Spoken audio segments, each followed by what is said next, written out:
tumatakbo na constitutional delegates ay yung asawa, yung pinsan, o pamangkin, o kapatid ng congressman, o senador, o mayor dun sa distrito yun.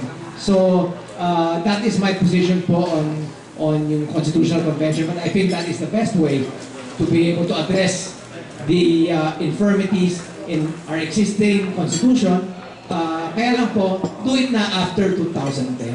Bakit laging ngayon ang timing po is sinister, especially sinabi na po nila na i-extend nila ang term ni Presidente Arroyo. Kaya po, I welcome po the bill co-authored by Congressman Dingona, the resolution to be able to fight this charter change. Sir, follow-up lang regarding your father, kay former speaker. Meron naman siyang nabanggit sa'yo kasi yung may plano yata ang Ethics Committee to expel, patalsikin siya sa Kongreso. Ano pong damdamin niya at bilang kayo, anak niya? Sa palagay ko, mahihirapan siyang tanggalin sa Kongreso.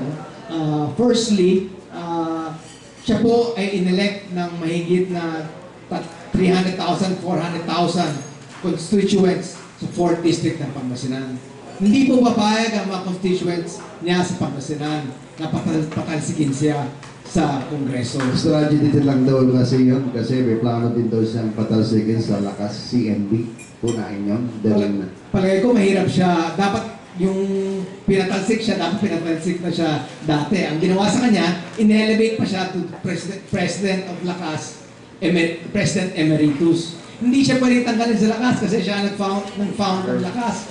Kasama po si Raul Manglapos, kasama po si former President Ramos at malaking tulong po sa Lakas. At sumama rin po ang ating dating Vice Presidente na si Chupisto Dingona II. Kaya po, yung mga pillars ng Lakas po ay hindi mo pwedeng tanggalin just for the means to be able to suit the President. The President is the nominal chairman of Lakas, but the thing is that hindi naman siya Lakas eh. Siya ang kampi, yun ang kanyang partido. So siguro next year makikita po natin, hindi po ako namumulitiko dito, kaya siguro baka magkalipatan na ng partido or ang Lakas na original siguro ay baka kumalas na sa administrasyon, especially po yung mga iba-ibang coalition members sa administration na ayaw dun sa extension ng term ng Presidente. And gusto lang nila sa Chacha is i-amend yung mga some economic provisions na para makatulong sa investments in our country. And this was a statement made by yung Presidente po ng National People's Coalition.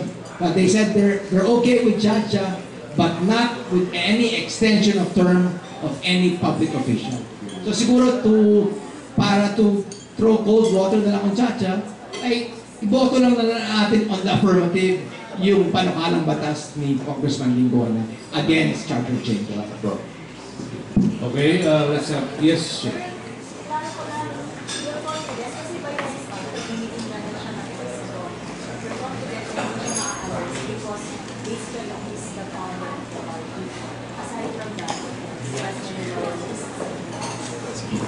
Yes, he has many loyalists in Lakas and in some areas that I have been invited.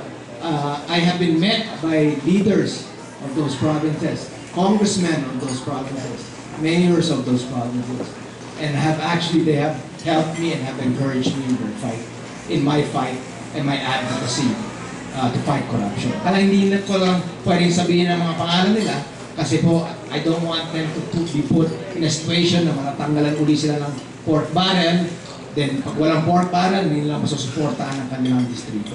Yun po problema po sa pork barrel system natin dito kasi at the end of the day, ang bibigay ng pork barrel or approval ay si Presidente Gloria Macapagal-Arroyo. So sana po sa next Congress or even this Congress, may mag-introduce ng panukalang batas na sabihin na palitan na yung presidential decree na yon that gives powers for the president to release the pork barrel.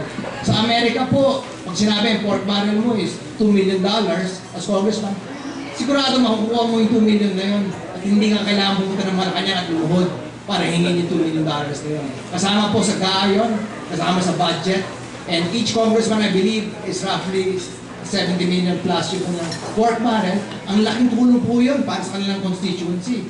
So, hindi, you cannot blame a number of the congressmen kasi they're caught between a rock and a hard place. They have to serve their constituents and that's why they were elected.